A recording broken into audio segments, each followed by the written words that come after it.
जुगसलाई में और मानगो में चुनाव होने जा रहा है। बड़े अफसोस की बात है कि इतने दिनों के बाद, इतने वर्षों के इंतजार के बाद जब एक चुनाव भी हो रहा है तो वो भी आधा अधूरा। झारखंड सरकार ने लिख के दिया है कि जमशेदपुर के कुछ एरिया में इंडस्ट्रियल टाउन और बाकी एरिया में नगर निगम बनेगा। नगर निगम यहाँ बन जाएगा तो सबसे बड़ा फायदा तो हमारे जो बस्तीवासी भाइयों बहनों को होगा, जो कि उनको अधिकार मिल जाएगा। अगर नगर निगम हो जाएगा तो जो होल्डिंग टैक्स होगा, एक तो केंद्र सरकार से पैसा आता है नगर निगम में जो कि हजारों करोड़ होगा, अगेन हजारों करोड़ होगा वो, और टाटा स्टील को भी कई हजार करोड़ देना पड़ेगा। तो इस जमशेदपुर आप कह सकते हैं कि भारतवर्ष की सबसे अमीर निगम होगा और यहाँ कितना विकास होगा हम लोग इसका कल्पना नहीं कर सकते। ये जमशेदपुर जो है बूढ़ों का शहर होते जा रहा है। केवल घर में माँ बाप है बस, बाकी बच्चे जो पढ़ लिख के बाहर चले जाते हैं। कैसा शहर है भाई, ये 100 साल से ज़्यादा हो गया,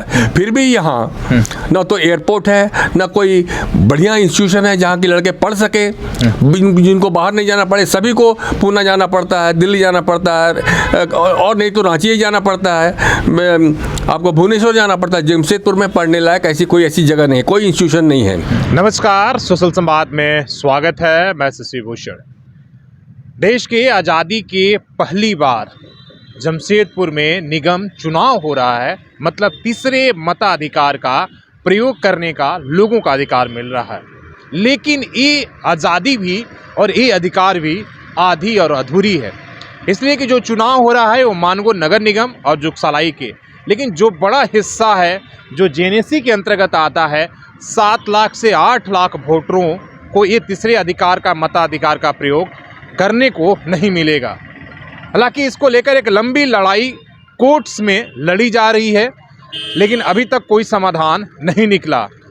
जमशेदपुर के लोगों को जरूर तीसरे मताधिकार का प्रयोग करने को तो मिल रहा है, लेकिन अभी भी वो एक कमी जो है, एक तरीके से आधे जमशेदपुर में, आधे से कुछ हिस्से में तीसरे, वहाँ पर संविधान इस देश का लागू होगा।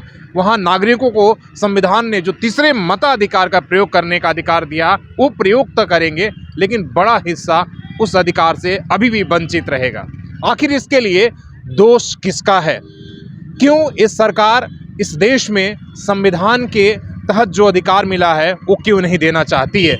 इस बात को हम समझेंगे और उस व्यक्ति से मिलाएंगे जो इस तीसरे अधिकार के मत के लिए पिछले 35 सालों से लड़ाई लड़ रहा है कि जमशेदपुर के लोगों को तीसरे मत का अधिकार मिले, लेकिन मिला भी तो सिर्फ आधा और अधूरा। वैसे व्यक्ति से मिलाएंगे और सुनेंगे कि आखिर जो चुनाव हो रहा है नगर निगम का, उस पर उनकी क्या राय है। क्या जिस लड़ाई वो लड़ रहे थे, क्या इस चुनाव के बाद उनकी जो बात थी वो फैसला मिल गया या अभी भी अधूरी है? इस पर बात करेंगे। और क्यों नहीं लागू हो रहा है हम समझेंगे। आखिर इस देश के हिस्से में कानून क्यों नहीं लागू हो रहा, उस पर भी बात करेंगे। और तब तक कि आप देख रहे हैं कि जेनेसी 1924 से इसका गठन हुआ है। गठन तो जरूर हुआ है, निगम के रूप में काम भी कर रहा है, लेकिन लोगों को अधिकार नहीं मिल रहा है, बल्कि अंग्रेजों के जो बनाए हुए जो कानून थे, जो नियम थे, उसी तरीके से यहाँ अभी भी वो लागू है। आखिर क्या विडंबना है? आखिर इस हिस्से में जो लोकतंत्र की जो कानून है जनता के लिए, वो लोकतंत्र में वो पूरा अधिकार क्यों नहीं मिल रहा? इस पर बात और विवेचना हमारी होगी। तो चलिए बने रहिए हमारे साथ पूरे वीडियो में। और आपको इस पर क्या राय है? क्या आप मानते हैं कि जमशेदपुर के लोगों को तीसरे मत का अधिकार मिलना चाहिए या नहीं मिलना चाहिए? कितना और सही और गलत है, या यही कानून लागू होना चाहिए? आप अपनी राय जरूर दें। आप सहमत अगर हों इस बात पर तो कमेंट करके ज़रूर हमें बताइए, तब हम आगे भी बातचीत करते रहेंगे। जिस जमशेदपुर में तीसरे मताधिकार के प्रयोग के लिए जो व्यक्ति पिछले 40 सालों से ये लड़ाई कोर्ट से लेकर सरकार से लड़ रहे हैं, आज हमारे साथ है। और जैसा हमने आपसे वादा किया था कि निगम का चुनाव तो जमशेदपुर में पहली बार होने जा रहा है, लेकिन ये भी आधा अधूरी है। इनसे पूछते हैं कि आखिर उनकी क्या प्रतिक्रिया है। जो ये जिस तरीके से निगम चुनाव की घोषणा हुआ है, क्या उससे वो संतुष्ट है या नहीं? और सबसे पहले सर, ये हमारे साथ जो है समाज सेवी हैं जवाहर लाल शर्मा, आप इनका नाम सुना होगा। जमशेदपुर के तमाम वैसे मुद्दों को उठाते हैं और डटकर मुकाबला करते हैं, सरकार हो या कंपनी सबसे। तो सबसे पहले सर, जो ये निगम का चुनाव की घोषणा हुआ है मानगो और जुगसलाई का हुआ है, लेकिन जमशेदपुर का नहीं, जो मेन हिस्सा जहां हम बैठे हैं इधर कोई चुनाव नहीं होगा। तो एक या जिस लड़ाई तीसरे मताधिकार के लिए, आप वोटिंग राइट के लिए लड़ रहे थे, तो क्या वो सपना पूरा हुआ, मुकम्मल है या आधा अधूरी है? नहीं, बिल्कुल मुकम्मल नहीं है। बड़े अफसोस की बात है कि इतने दिनों के बाद, इतने वर्षों के इंतजार के बाद जब एक चुनाव भी हो रहा है तो वो भी आधा अधूरा। आपने बिल्कुल ठीक कहा। 1989 में सुप्रीम कोर्ट ने एक आदेश दिया था कि जमशेदपुर में नगर निगम का चुनाव होना चाहिए, और उस समय की तत्कालीन जो बिहार सरकार थी उन्होंने नोटिफिकेशन भी जारी कर दिया था। लेकिन अफसोस की बात है कि आज लगभग 40 साल होने के बावजूद भी उस पर कोई अमल नहीं हुआ, और अभी भी किसी न किसी कारण से, चाहे सरकार किसी की भी हो, चाहे बीजेपी की हो, चाहे जेएमएम की हो, चाहे किसी की भी सरकार हो, मिली जुली सरकार हो, किसी भी सरकार ने इस पर कोर्ट के आदेश का पालन नहीं किया है, और सभी सरकारों ने माननीय सुप्रीम कोर्ट की आज्ञा का उल्लंघन किया है, और लोगों के जो मौलिक अधिकार हैं, तीसरा मताधिकार, उसको देने से इनकार किया है। अभी सुना है कि जुगसलाई में और मानगो में चुनाव होने जा रहा है। अब बताइए, जमशेदपुर एक बहुत बड़ा शहर है, और माननीय सुप्रीम कोर्ट का जो आदेश था पूरे जमशेदपुर के लिए था, न कि केवल मानगो और जुगसलाई के लिए, पूरे जमशेदपुर के लिए था। लेकिन वो नहीं हो रहा है, केवल मानगो और जुगसलाई में हो रहा है, और जमशेदपुर जिसकी आबादी हमको लगता है इस समय कम से कम 15 लाख से कम नहीं होगी। जिस क्षेत्र में हम लोग बैठे हैं, जेनेसी के जनता, हाँ, जेनेसी को मिला के, और गैर जेनेसी क्षेत्र भी, जिसको हम लोग टाटा एरिया या गैर टाटा एरिया बोलते भी है, क्षेत्र बोलते हैं, इस सब की आबादी कम से कम हमको लगता है 10-15 लाख के आसपास होगी। लेकिन वहाँ चुनाव नहीं हो रहा है, ये बहुत ही अफसोस की बात है, और ये हमारे जमशेदपुर के लोगों के मौलिक अधिकारों का उल्लंघन है, माननीय सुप्रीम कोर्ट के आदेश का उल्लंघन है, उसकी अवमानना है। और ये सरकार जो है, अभी जो सरकार है या इसके पहले जो भी सरकारें हैं, वो सभी दबाव में आकर, इच्छा कहीं शक्ति की कमी थी, उनके अंदर इच्छा शक्ति की कमी थी, और वो दबाव में आकर, खास करके टाटा स्टील के दबाव में आकर, उन्होंने कभी भी इसको इम्प्लीमेंट नहीं किया, लागू नहीं किया। ये किस तरीके से देखते हैं भाई?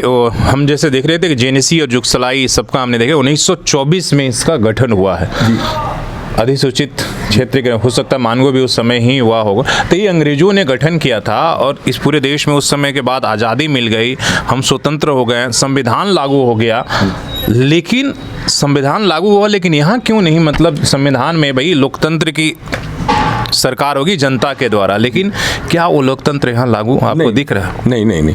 देखिए, उस समय तो मानगो में, जैसा आपने बताया 1924 की बात, उस समय मानगो तो बहुत छोटा मोटा गांव हुआ करता था, हमको नहीं लगता उस समय कोई ऐसी संस्था होगी। मेरा सवाल ये है कि एक आम नागरिक होने के नाते, कि अगर निगम का गठन नहीं हुआ है, चुनाव नहीं हुआ है, हम तीसरे मताधिकार का प्रयोग नहीं कर रहे, तो हमारा क्या नुकसान क्या है? जमशेदपुर के लोग ये बोलते हैं कि अच्छा तो है कि गठन नहीं हुआ, नहीं तो नरक बन जाए, तो नागरिक के रूप में नुकसान क्या हो रहा है? देखिए, इस सवाल का जवाब ये है कि जमशेदपुर का अगर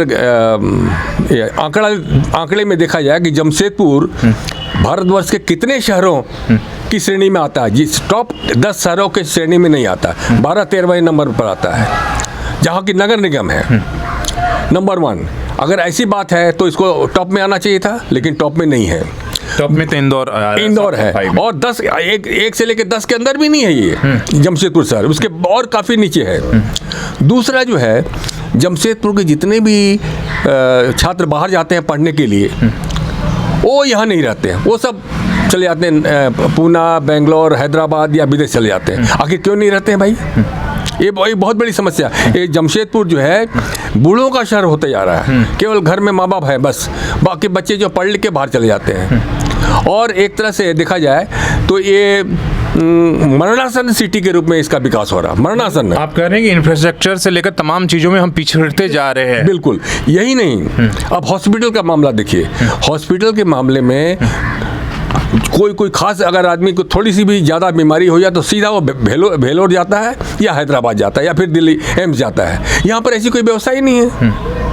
तो और सबसे बड़ी बात, यहाँ कोई एयरपोर्ट नहीं है। ये बड़े आश्चर्य की बात है, यहाँ कोई सार्वजनिक एयरपोर्ट नहीं है। टाटा स्टील का एयरपोर्ट है जहाँ पर उनकी सुविधा के लिए है। तो अब बताइए ये कैसा शहर है भाई, ये 100 साल से ज़्यादा हो गया, फिर भी यहाँ ना तो एयरपोर्ट है, ना कोई बढ़िया इंस्टीट्यूशन है जहाँ के लड़के पढ़ सके, जिनको बाहर नहीं जाना पड़े। सभी को पूना जाना पड़ता है, दिल्ली जाना पड़ता है, और नहीं तो रांची ही जाना पड़ता है, आपको भुवनेश्वर जाना पड़ता है। जमशेदपुर में पढ़ने लायक कोई ऐसी जगह नहीं है, कोई इंस्टीट्यूशन नहीं है, कोई ऐसी संस्था नहीं है।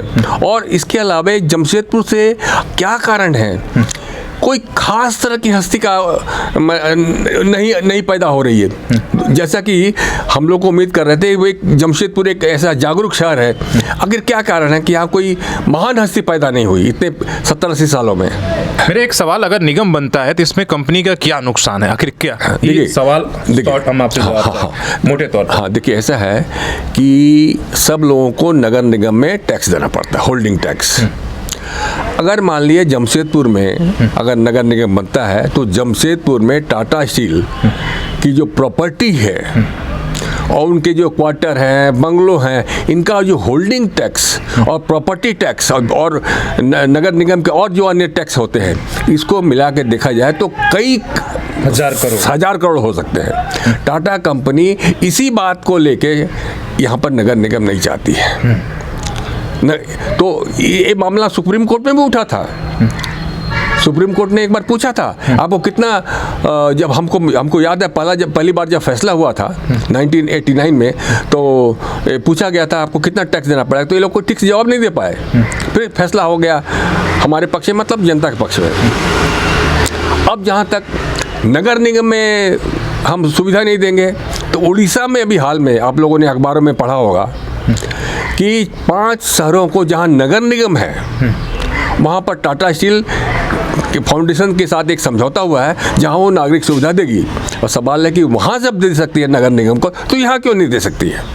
हम लोग कब बोल रहे हैं कि सुविधा टाटा कंपनी न दे, जिसको न दे नगर, लेकिन लोगों को जो तीसरा मताधिकार है वो जरूर मिलना चाहिए और उसको हम लोगों को लेकर रहना है। तो सबसे बड़ा सर मेरा एक सवाल है कि नगर निगम नहीं अगर बनता है, तीसरा मताधिकार नहीं मिलता है, तो आम आदमी को, यहाँ के जो नागरिक है, उनका क्या नुकसान? हाँ, देखिए यहाँ पर जो कंपनियों में जो काम करने वाले हैं, खासकर टिस्को, टेल्को और ये सब, इनकी संख्या काफ़ी कम है उन लोगों के जो कि बस्तियों में रहते हैं, जिसको हम लोग 86 बस्ती के नाम से जानते हैं। हालांकि अब 104 या 5 बस्ती हो गई है।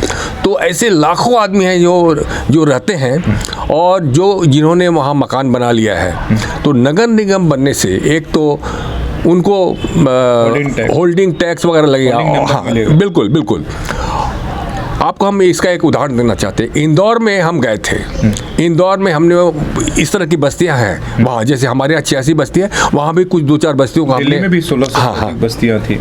तो हमने वहाँ का जाके वहाँ सर्वे किया। तो सर्वे करने के बाद वहाँ से हम मालूम हुआ कि वहाँ की नगर निगम ने उसको रेगुलाइज किया, सरकार ने नहीं, नगर निगम ने किया है। तो वहाँ से दस्तावेज ला करके हमने, उस समय रघुवर दास जी थे, रघुवर दास जी की सरकार को हमने दिया था कि ये दस्तावेज है, इसके आधार के अनुसार आप भी बना लीजिए, इनको रेगुलर कर दीजिए, जो भी इन पर टैक्स लगाना है। ये इंदौर की नगर निगम ने किया, सरकार ने नहीं किया था। तो ये काम यहाँ हो सकता है। तो अगर मान लीजिए ऐसा होता है, नगर निगम यहाँ बन जाएगा, तो सबसे बड़ा फायदा तो हमारे जो बस्तीवासी भाइयों बहनों को होगा, जो कि उनको अधिकार मिल जाएगा। तो हमको लगता है नगर निगम तो हर हालत में बनना चाहिए। देखिए, माननीय सुप्रीम कोर्ट में जो अभी मामला लंबित है, उसमें झारखंड सरकार ने लिख के दिया है कि जमशेदपुर के कुछ एरिया में इंडस्ट्रियल टाउन और बाकी एरिया में नगर निगम बनेगा। जमशेदपुर में 2 नगर निगम बनाने की बात कही है इन्होंने, सरकार ने, और एक जगह इंडस्ट्रियल टाउन। तो हम ये कहते हैं कि जब उन्होंने ऐसा लिख के दिया तो इन 2 जगहों में क्यों नहीं बना दिया, यहाँ क्यों नहीं चुनाव करवा दिया, इसमें हमारे सारे बस्ती के लोग आ जाते। दूसरा चीज़ हम आपको बताना चाहते हैं कि अगर नगर निगम हो जाएगा तो जो होल्डिंग टैक्स होगा, एक तो केंद्र सरकार से पैसा आता है नगर निगम में जो कि हज़ारों करोड़ होगा, अगेन हज़ारों करोड़ होगा वो, और टाटा स्टील को भी कई हजार करोड़ देना पड़ेगा। तो इस जमशेदपुर आप कह सकते हैं कि भारतवर्ष की सबसे अमीर निगम होगा, और यहाँ कितना विकास होगा हम लोग इसका कल्पना नहीं कर सकते। राज्य सरकार के आसपास में बजट हो जाएगा। बिल्कुल बिल्कुल बिल्कुल बिल्कुल बिल्कुल।